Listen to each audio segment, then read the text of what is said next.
शनाख्त कीजिए फ़ीसद, कीमत और बेस इस प्रॉब्लम में। 150 25% है किस नंबर का?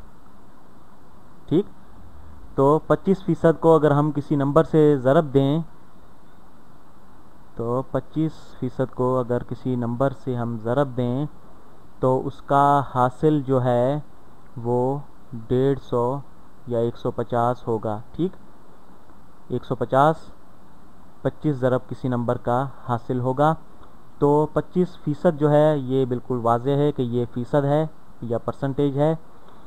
ठीक, तो जो नंबर है ये बुनियादी नंबर है जिससे हम ज़रब दे रहे हैं, ये बेस नंबर है।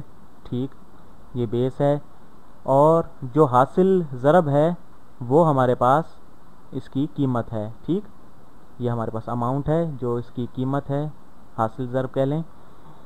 तो यहाँ पर देखें कि 25% किसी नंबर का जो है वो 150 है। 25% से मुराद आशारिया 25, इसे जब हम आशारिया में तब्दील करेंगे तो आशारिया 25 हो जाता है।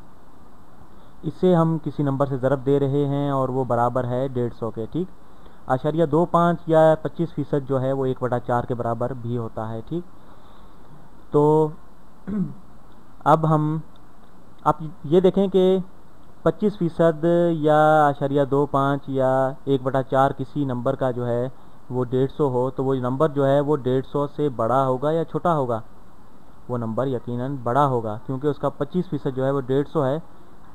तो इस मसावात को हल करने के लिए या इस इक्वेशन को हल करने के लिए हम दोनों जानब इसे 4 से ज़रब दें, तो ये कुछ इस तरह हो जाएगा। अगर हम 4 से ज़रब दें बाईं जानिब और 4 से ही ज़रब दें इसको दाईं जानिब, ताकि ये मसावात जो है ये इक्वेशन बैलेंस रहे, तो आप देखेंगे आशारिया 25 या 25% जो है वो 1/4 के बराबर होता है, इसलिए जब 4 से ज़रब देंगे तो वो 1 हो जाएगा।